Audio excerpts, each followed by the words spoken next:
Noli Me Tangere, Kabanata 11, Mga Suliranin ng Isang Guro. Kahit na dumaan ng malakas na bagyo, ang lawa ay hindi gaanong nabagabag. Palibasa, ito ay napapaligiran ng mga bundok. Sa tabi ng lawa, nag-uusap sina Ibarra at ang binatang guro. Itinuro ng guro kay Ibarra kung saang panig ng lawa itinapon ang labi ni Don Rafael. Sang-ayon sa kanya, kasama si Teniente Guevara noong itinapon ang bangkay. Wala siyang taning magawa noon kundi makipaglibing. Malaki ang utang na loob nito kay Don Rafael. Noong bagong salta ito sa San Diego, ang Don ang tumustos sa kanyang mga pangangailangan sa pagtuturo.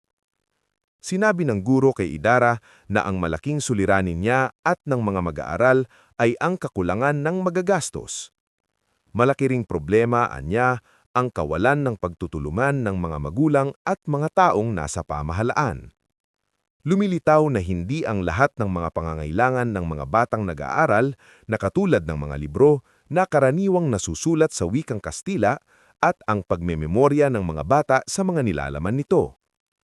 Dahil din sa kakulangan ng mga bahay-paaralan, ang klase ay ginaganap sa silong ng kumbento, sa tabi ng karwahe ng kura. Nasanay ang mga bata na bumasa ng malakas. Ito ay nakakabulabog sa kura, kaya nakakatikim ng sigaw at mura ang mga bata at guro. Nabanggit din ng guro kay Ibarra na dahil sa pagbabagong kanyang ginawa, madaling natutuhan ng mga mag-aaral ang wikang Kastila. Pero siya ay nilait ni Pari Damaso sa pagsasabing ang wikang Kastila ay hindi nababagay sa katulad niyang mangmang. Ang kailangan lamang niyang matutuhan ay Tagalog.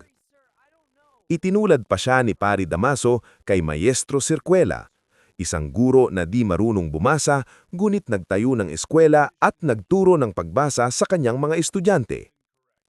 Labag man sa kanyang kalooban, wala siyang magawa kundi sumunod kay Pari Damaso.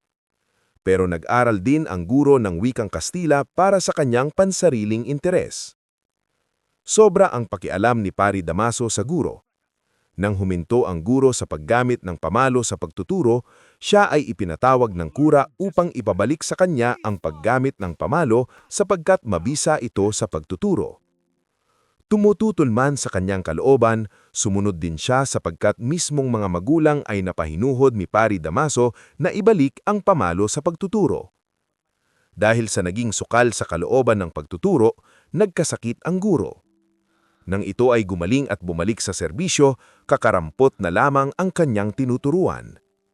Sa kanyang pagbabalik, nagkaroon ng bagong kura, hindi na si Pari Damaso.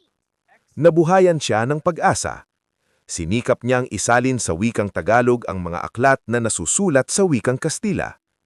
Bukod dito, dinagdagan niya ang mga aralin sa katesismo, pagsasaka, kagandahang asal na hango sa urbanidad ni Justencio at Felisa at sa kasaysayan ng Pilipinas.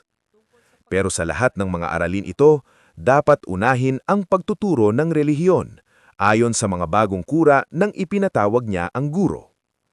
Nangako si Ibarra na tutulungan niya ang guro sa pamamagitan ng pulong sa tribunal na kanyang dadaluan sa paanyaya ng Teniente Mayor.